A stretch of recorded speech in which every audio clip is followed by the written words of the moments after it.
السلام عليكم، يا رب تكونوا في احسن حال. كلنا بنتعب من حكاية المواعين دي ونفسنا نرتاح منها.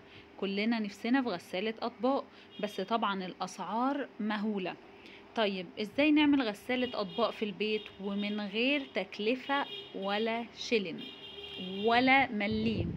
تعالوا بينا نشوف ازاي نعمل غسالة اطباق في البيت. غسالات الاطباق زي ما حضراتكم شايفين ان اسعارها فظيعة. عندنا اسعار اهي 17,000 وشوية و34,000 و14,000 و33,000 واسعار لفوق. طب غسالة الأطباق دي بتحتاج مسحوق مخصوص. طيب تعالوا نشوف أسعار المسحوق هتبقى ايه في الغلا اللي احنا فيه في وقتنا ده. أسعار 300 و400 وحاجات كده فظيعة، ان انت تجيبي مسحوق تغسلي بيه المواعين بالأسعار دي. بس كلنا تعبنا، طب نعمل ايه؟ تعبنا من المواعين خلاص. يعني المواعين بتاخد وقت كتير، تدعاكي وتصبني والمنظر ده خلاص محدش عايز يشوفه. طب تعالى انا هعرفكم ازاي تعملي غسالة الاطباق في البيت، عندك اطباق وكل حاجة ومن غير ولا ملي. بس اعملي لي لايك على الفيديو واشتركي في القناة وفعلي زرار الجرس على الكل عشان كل لما انزل فيديو يوصلكم. وصلوا على الرسول صلى الله عليه وسلم. ويلا بينا نشوف هنعمل ايه. عندي الحوض بتاعي ليه سدادة. لو انت الحوض بتاعك ملهوش سدادة بتتباع واحدة سيليكون في اي مكان من اللي هما بيبيعوا المستلزمات بتاعة المطبخ والحاجات دي. غالبا ممكن تلاقيها ب7 ب10 حاجة في الحدود دي يعني. بفتح بقى المية على المية السخنة، تمام، واكون سديت الحوض بتاعي كويس جدا. ده الخل العادي اللي في مطبخنا. بدلق منه شويه صغيرين لان طبعا كل حاجه غاليه دلوقتي، فاحنا عايزين نوفر.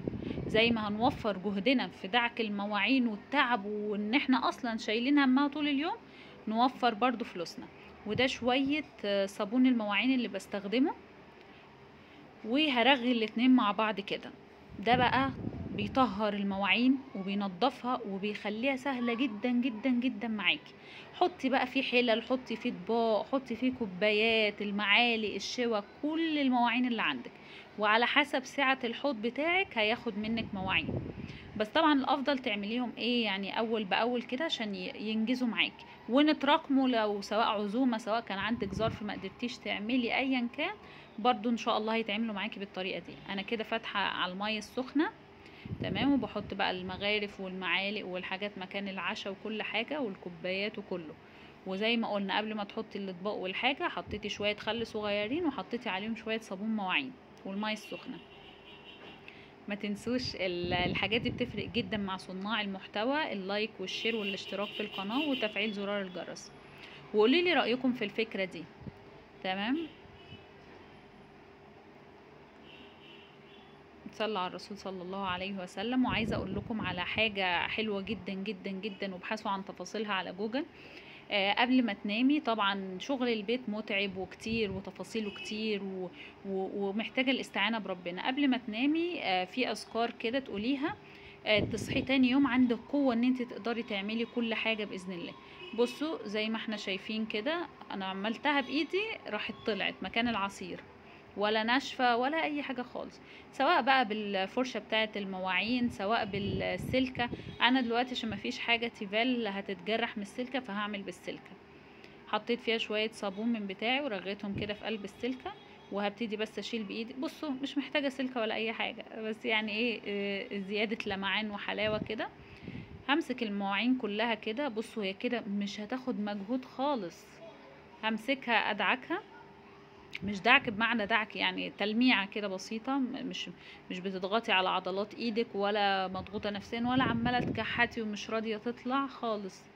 انت مجرد بس بتديها ايه لمسة كده. كله بقى وعلب التلاجة وكل حاجة. عايزاكم تقولوا لي رأيكم في الفكرة دي. وان شاء الله الفيديوهات الجاية كلها بإذن الله عندنا فيديوهات عن التوفير عموما، توفير بقى جهد في حاجة، توفير فلوس في حاجة كده. بصوا نوع الصابون المواعين لما بيبقى كويس بيقعد معاكي تغسلي بيه كذا طبق.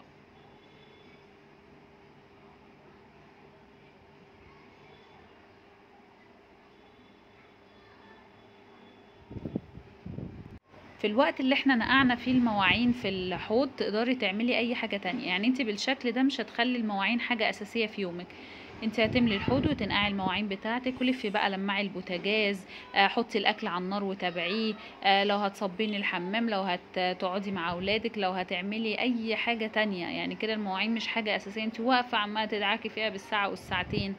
لا، والحاجة دي كمان هتنفع معانا في وقت المدارس عشان تقدري تقعدي مع اولادك وقت اكتر، في رمضان عشان تعرفي يعني تأدي العبادات بتاعتك.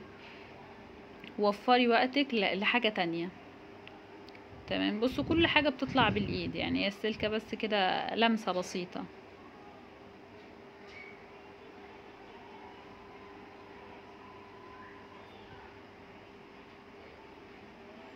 زي ما احنا شايفين انا كده فضيت يعتبر الحوض كله من المواعين كلها، وفتحت الصفاية بتاعته عشان المية تنزل. وهي المية بتنزل كده بقى انا هبتدي اشطف المواعين بتاعتي. انا غسلتهم كلهم وحطيتهم على الرخامة جنبي، ودلوقتي هبتدي ان انا اشطفهم كلهم. واشطفوا كويس عشان الصابون المواعين ما يبقاش ليه اثر في الحاجة. بصوا اللمعة ما شاء الله، يعني شفافة جدا. صلوا على الرسول صلى الله عليه وسلم، ودايما قولوا لا حول ولا قوة الا بالله.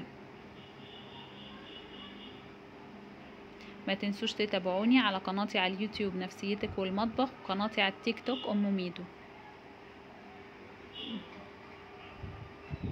كده انا شطفت المواعين بتاعتي، بشطف بقى المعالق والسكاكين والمغارف وكل حاجة.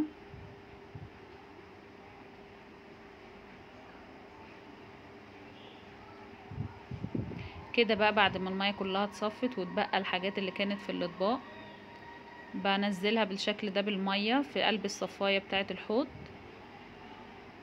وبعدين هشيل الصفاية وهدلق منها الحاجات دي وهرجعها تاني. كده انا خلصت خلاص. ما تنسوش، هيفيدني جدا جدا جدا. ممكن تكونوا بتتفرجوا على الفيديو وتنسوا تحطوا اللايك، بفكركم اهو، لان الحاجات دي هتفرق معايا جدا وهتشجعني ان انا انزل لكم فيديوهات مختلفة وافكار مختلفة تريحكم وتوفر عليكم. اللايك للفيديو والاشتراك في القناة وتفعلوا زرار الجرس وتعليق حلو كده، يعني مشجع.